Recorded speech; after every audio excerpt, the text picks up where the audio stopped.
جس شخص کی بیوی ناراض ہو بغیر کسی شرعی وجہ کے، جیسے ہماری آج کل کی ناراضگی ہیں، پیچھے کوئی شرعی وجہ نہیں، اور اس کو خامند کو ناراض کر کے وہ رات گزار رہی ہے، تو ساری رات اس پہ اللہ کی لعنت برستی رہتی. بیلنس کیا دونوں کی. ہاں مرد کو زیادہ ذمہ دار ٹھہرا ہے، اس میں کوئی شک نہیں، کہ کسی کی بیٹی کو لے کے جانا کوئی چھوٹی ذمہ داری نہیں ہے. اور شریف زادیوں کی جہاں ڈولی اترتی وہیں سے ان کے جنازے اٹھتے ہیں. گھٹ گھٹ کے مر جانا ان کی سرشت میں ہوتا ہے. طلاق ہمارے یہاں ایک لعنت ہے کہ گزارا نہیں ہوتا تو بھی کر گزارا، نہیں ہوتا کر گزارا. ایسے موقعوں کے لیے تو اللہ نے جدائی کر رکھا. میں اپنے گاؤں میں تھا، ایک بچی رات کو دیہات، رات کو چھوٹا بچہ لے کر وحشت زدہ. ارے کہاں سے آئی ہو؟ کہا جی میں فلاں جگہ، میں نام لیں فلاں جگہ سے آئی ہوں. کیا کرنا ہے؟ کہا جی مجھے میرے خامن سے بچاؤ، مجھے طلاق لے دو. میں نے کہا بیٹی اپنے ماں باپ سے کیا، میرے پاس کیا کرنے آگی؟ کہا جی وہ کہتے ہیں تو نے طلاق لی تو ہم تمہیں قتل کر دیں گے، اور میرا خامد روزانہ مجھے مارتا ہے، آج تک کوئی دن ناغہ نہیں، روز مجھے مارتا ہے، اللہ کے واسطے میری جان بچاؤ. کہا بیٹی میں کیا کر سکتا، میرے پاس آنسوؤں کے سوا کچھ بھی نہیں. میں تیرے لیے دعا کر سکتا ہوں، رو سکتا ہوں، اور میں کچھ نہیں کر سکتا. میں تمہارے خاندانی معاملات میں کیسے دخل دوں؟ ہاں میرا کوئی رشتہ ناتا ہوتا تو پھر میں کوئی دخل دیتا، لیکن میں تمہیں جانتے نہیں تم کون ہو. البتہ میں نے اس نے کہا چلو میرے کسی بھائی سے بات کہا. میں نے اس کے بھائی سے تھوڑی سی بات کی، بھائی اپنی بہن کا خیال کرو. آگے میں نے کچھ نہیں کہا. یہ میرے معاشرے کے سلگتے ہوئے مسائل ہیں، یہ دکھتی ہوئی رگیں ہیں، یہ بھڑکتی ہوئی آگ ہے جس نے در و دیوار کو خس و خاشاک بنا دیا ہے کہ ہم زبان کا بولنا جانتے، کاروباری ڈیلنگ جانتے ہیں، بیوی سے کیسے بولنا ہے، بیٹے سے کیسے بولنا ہے. معذرت کے ساتھ آج کل کی اولاد بھی نافرمان ہے، لیکن نافرمان بنانے میں ماں باپ کا بھی بہت بڑا ہاتھ ہے. کہ وہ اولاد کو سمجھتے ہیں جیسے گائے بیل ہے، جدھر باندھ دو جدھر کر دو.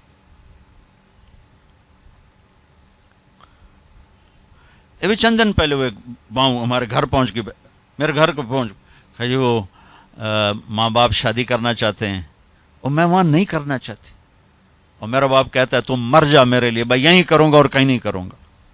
اس کی عمر اتنی زیادہ ہے، میری عمر یہ ہے، 20-25 سال کا 20 میں فرق ہے. کہ میرا ادھر ہی کرنی ہے، نہیں تو تیری نہیں کرنی، بیٹھی رہو. یہ والدین کا جبر ہے. تو میرے نبی پاک صلی اللہ علیہ وسلم نے ایک خوبصورت طریقہ زندگی سکھایا، گھروں کو آباد کر کے بتایا.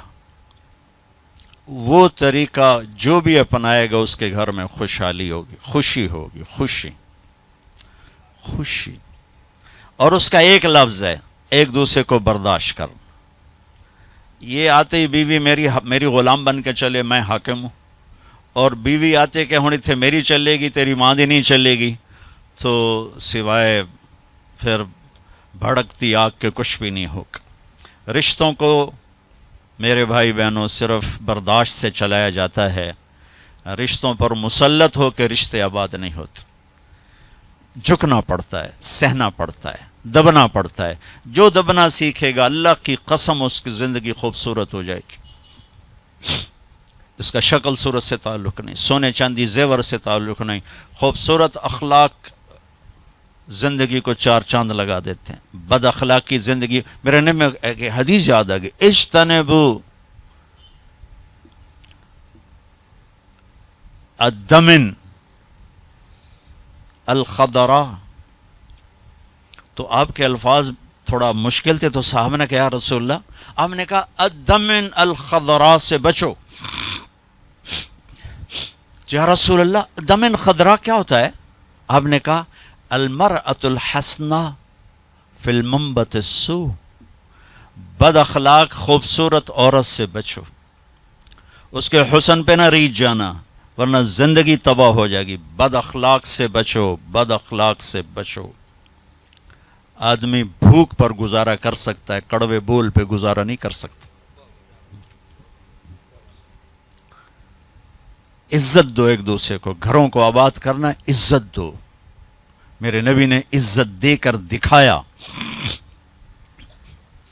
عرب میں جب عورت ناپاکی کی حالت میں ہوتی تھی تو وہ اپنے خامند کے ساتھ نہیں سو سکتی تھی. الگ الگ کر دیا جاتا تھا اسے. حضرت ام سلمہ رضی اللہ تعالیٰ عنہ، حضرت ام سلمہ رضی اللہ تعالیٰ عنہ، وہ رات کو اللہ کے نبی کے ساتھ ایک چارپائی پر سوئے ہوئے، تو انہیں محسوس ہوا کہ وہ ناپاکی کی حالت میں چلی گئیں. وہ چھپ کر کے اٹھ گئیں اور جا کر کپڑے تبدیل کر کے ایک طرف ہو، آپ کی آنکھ کھلی، دیکھا ام سلمہ نہیں، دیکھا تو ادھر، اللہ کے نفس تھی، لگتا ہے تجھے مینسز کا، جی ہاں، کہا ادھر میرے پاس ہی آ کے لیٹو. دوبارہ اپنے پاس آ کے ان کو لٹایا.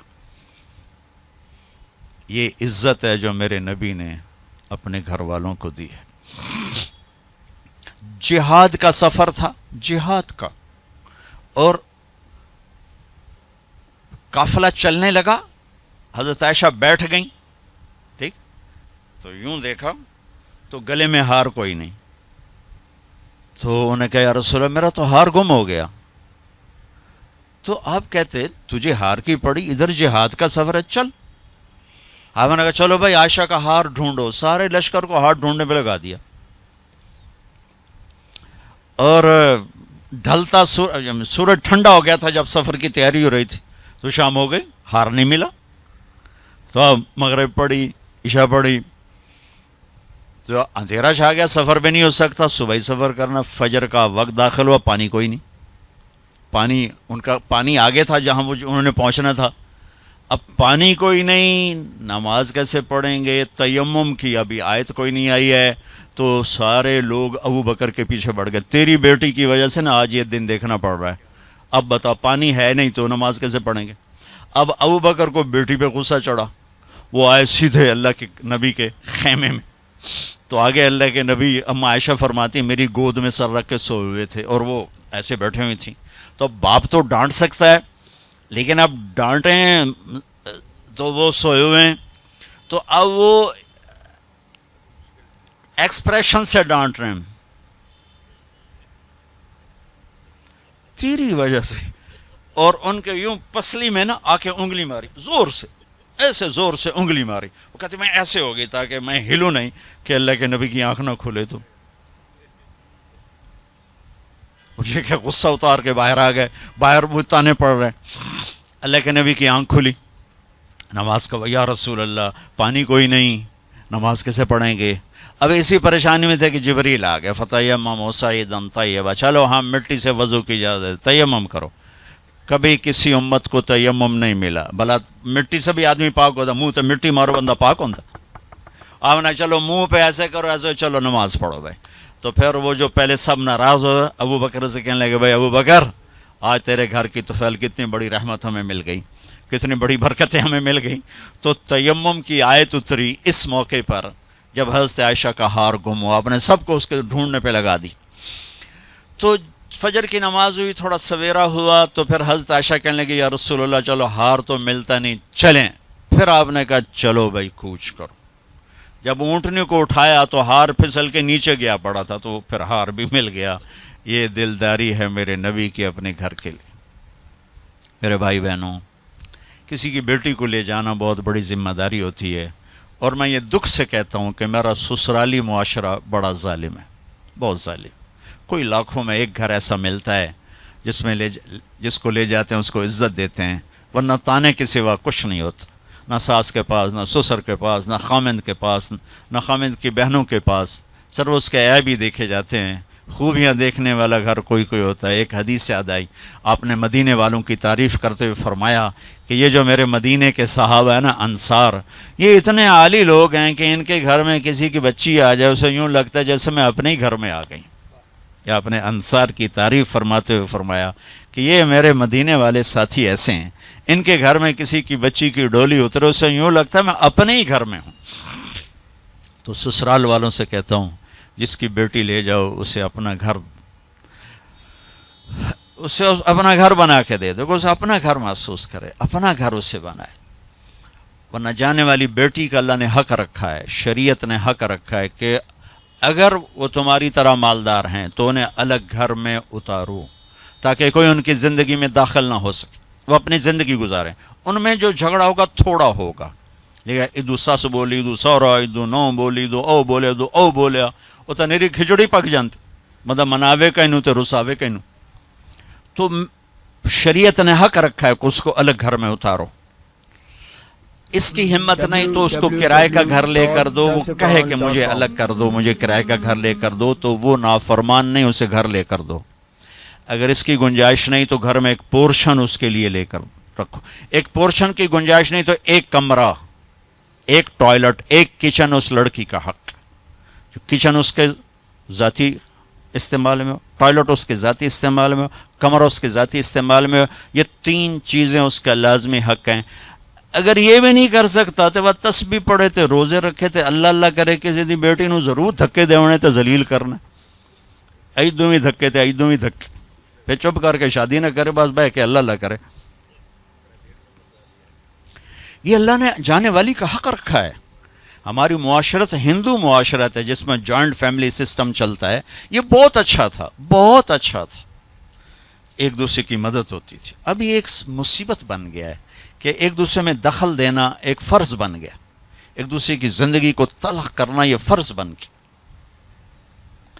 کس میں جھگڑا نہیں ہوتا, بڑوں کا کام ہوتا ہے سلجھانا, ہم اسے الجھانے میں لگ جاتے.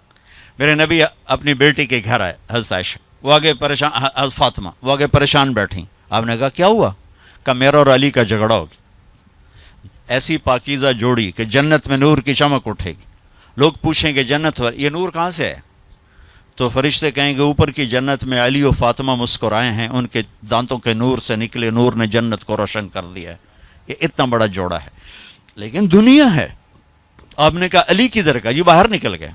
آپ ان کے پیچھے گئے, دیکھا تو مسجد میں سوئے ہوئے تھے. ان کو کہا ابو تراب اٹھو, یہ ٹائٹل یہاں دیا, ابو تراب اٹھو.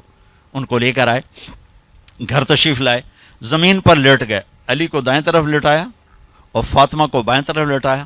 علی کا ہاتھ پکڑ کے اپنے پیٹ پر رکھا, ادھر سے فاطمہ کا ہاتھ پکڑ کے علی کے ہاتھ پر رکھا, اور بیٹی کے ہاتھ کے اوپر اپنا ہاتھ رکھا. اب یہ علی کا ہاتھ, یہ فاطمہ کا ہاتھ, یہ میرے نبی کا ہاتھ علیہم الصلوات و تسلیمات. ٹھیک. اور فرمایا بولو بھائی ہماری صلح ہو. پوچھا نہیں کی لڑائی اے جڑے پوچھنے والے ہو لڑا کے آ جان, تو کیا کیا ابھی, تو کیا کیا, وہ ڈھیر لڑ لڑ کے ویلے ہوئے بیٹھے. تو میرے نبی نے پوچھا نہیں ہاں بھائی تو کیا کہتا اور تو کیا کہتی. میرے نبی نے یہ کیا اور کہا علی فاطمہ کہو ہماری صلح ہو گئی. دونوں نے کہا جی ہماری صلح ہوگی. ٹھیک ہے. پھر آپ نکلے خوش خوش, چہرہ نورانی. صحابہ نے عرض کیا رسول اللہ آج آپ بڑے خوش نظر آ رہے. کہا میں علی و فاطمہ کی صلح کرا کے آ رہا ہوں. یہ بڑوں کا کام ہوتا ہے. اب لڑکی والے اپنے اٹھا لیتے ہیں, کمر کس لیتے ہیں سوٹے, اور ادھر لڑکے والے اپنے سوٹے کس لیتے ہیں, بچے کی زندگی برباد ہو کر رہ جاتی. جوڑنے کی بجائے دونوں طرف توڑ چکے. نہ قرآن کا پتہ ہے نہ سیرت کا. دیکھو میں ہاتھ جوڑتا ہوں, قرآن پڑھو, اپنے نبی کی زندگی پڑھو, تاکہ ہمیں اور آپ کو پتہ تو چلے کہ زندگی کیسے کیسے ہیں, زندگی گزارنی کیسی. میرے نبی سے پوچھ کے موت آئی, پوچھ کے موت آئی. واحد ہستیاں جن سے موت پوچھ کے آئی. ٹھیک ہے. 12 ربیع الاول 11 ہجری 7 جون 633 عیسوی جبریل اندر آئے. یا رسول اللہ باہر ملک الموت کھڑا ہے, اندر آنے کی اجازت چاہتا ہے. یہ وہ دربار جہاں موت پوچھ کے آئی. تو آپ نے کہا آ جائے. ملک الموت اندر آیا, کہا السلام علیکم یا رسول اللہ. اور پھر کہا یا رسول اللہ آپ پہلی ہستیاں جنہیں میں سلام کر رہا ہوں, میں نے کبھی کسی کو سلام نہیں کیا. کہ یا رسول اللہ آپ پہلی ہستی ہیں, اللہ نے فرمایا پوچھ کے اندر جانا, بغیر پوچھے نہ جانا. اللہ اکبر. پوچھے گا اللہ ہم میں سے کسی سے. یا رسول اللہ اللہ نے فرمایا آنا چاہیں تو لے آنا, رہنا چاہیں تو چھوڑ کے آ جانا. ٹھیک ہو. اچھا آپ کیسے تھے؟ اما عائشہ ایسے بیٹھی اور آپ اما عائشہ کے سینے پر سر رکھ یہ کیفیت ہے. تو آپ فرماتے اچھا ٹھیک ہے, میں اٹھتا ہوں, میں وضو کرتا ہوں, 2 نفل شروع کرتا ہوں, جب میں سجدے میں جاؤں میری جان نکال لینا. ہم دعائیں میں یا اللہ سجدے کی موت عطا فرما. کتنے لوگ ہیں دعائیں کرتے ہیں یا اللہ نماز پڑھ رہے ہیں موت آ جائے, سجدے میں سر ہو موت آ جائے. کتنی عام تمنا, میں خود دعا مانگتا ہوں. تو آپ کہتے کہ تم ٹھہرو میں وضو کر لوں, جب میں سجدے میں سر رکھوں میری جان نکال لینا. آپ نے اپنی بیگم کے سینے پر سر رکھے ہوئے ہی موت کو قبول کیا کہ یہیں نکالو، یہیں نکالو، وہیں لیٹے لیٹے. اس لیے میری ماں حضرت عائشہ فرماتی تھی میرے نبی میرے سینے اور ٹھوڑی کے درمیان اللہ کے پاس حاضر ہوئے، مات فی سحری و نحری. یہ بھی ایک پیغام تھا، یہ بھی ایک پیغام تھا کہ آپ اپنی بیگم کے سینے پر سر رکھ کے دنیا سے جدا ہوئے ہیں اور اللہ کی بارگاہ میں پہنچے. تو بھائیو، لمبی ایک خوبصورت زندگی ہے، میں گھنٹے سوا گھنٹے میں کیا بتا سکتا ہوں. اور یہ اتنا اندھیرا ہے کہ اس میں کروڑوں شمعیں جلیں گی اور اربوں پروانے قربان ہوں گے تب جا کے صبح ہوگی. اس اندھیر میں میری چند باتیں پتہ نہیں کوئی روشنی کا سبب بنے یا نہ بنے، پر اگر چند کانوں پہ دستک ہو گئی تو شاید کچھ ذرہ خیر وجود میں آ جائے. بھائیو، اپنے نبی کی زندگی سیکھو، اپنے نبی کی زندگی کے مطابق چلنے ڈھلنے کی کوشش کرو. یہ تبلیغ کا کام بھی اس کو سیکھنے کی ایک خوبصورت محنت ہے. جو کرے گا اللہ تعالیٰ اس کی دنیا بھی بنائے گا، اللہ تعالیٰ اس کی آخرت بھی بنائے گا. آخری بات یہ کہتا ہوں، اپنے گھروں کو آباد کرنا ہے تو اس زبان پہ قابو پانا سیکھ لیں، اس زبان پہ قابو پانا سیکھ لیں، اس زبان پہ قابو پانا سیکھ لیں. انشاءاللہ میرے آپ کے گھر آباد ہو جائیں گے. اللہ تعالی ہمیں عمل کی توفیق بخشے.